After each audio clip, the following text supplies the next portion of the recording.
শোনো, দুনিয়া তোমাকে বলবে তুমি পারবে না। চারপাশের মানুষ তোমাকে নিয়ে হাসবে, তোমার স্বপ্নকে ছোট করে দেখবে। কিন্তু তাদের কথায় কিচ্ছু যায় আসে না, যতক্ষণ না তুমি নিজে নিজের ওপর বিশ্বাস হারাচ্ছ। তুমি কি জানো তোমার ভেতরে কতটা শক্তি লুকিয়ে আছে? তুমি জন্মেছ জয় করার জন্য, শুধু ভিড়ের অংশ হওয়ার জন্য নয়। আজ তোমার পকেটে টাকা নেই, মাথায় অনেক টেনশন, হাত খালি। তাতে কি? ইতিহাস তারাই লেখে যাদের শুরুটা শূন্য থেকে হয়েছিল। শিক্ষা মানে শুধু ক্লাসরুমের চার দেওয়াল নয়, জীবনের প্রতিটি ধাক্কা এক একটি বড় শিক্ষা। যখনই পড়ে যাবে, আবার উঠে দাঁড়াও। যখন মনে হবে আর সম্ভব না, তখনই আরও এক কদম বাড়াও।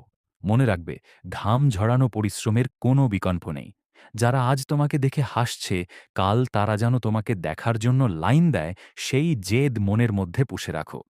সময় ফুরিয়ে যাচ্ছে, অজুহাত দেওয়া বন্ধ করো।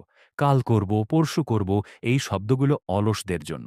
তুমি বিজয়ী, তোমার রক্তে লড়াকু মানসিকতা আছে। এখনই সময় নিজেকে প্রমাণ করার। ঘুম থেকে ওঠো, লক্ষ্য স্থির করো আর ঝাঁপিয়ে পড়ো। মনে রেখো, সূর্য যেমন একা জ্বলে সারা পৃথিবীকে আলো দেয়, তোমাকেও তেমনি একা লড়াই করে নিজের আলোয় জ্বলতে হবে। থেমে যেও না, লড়াই চালিয়ে যাও।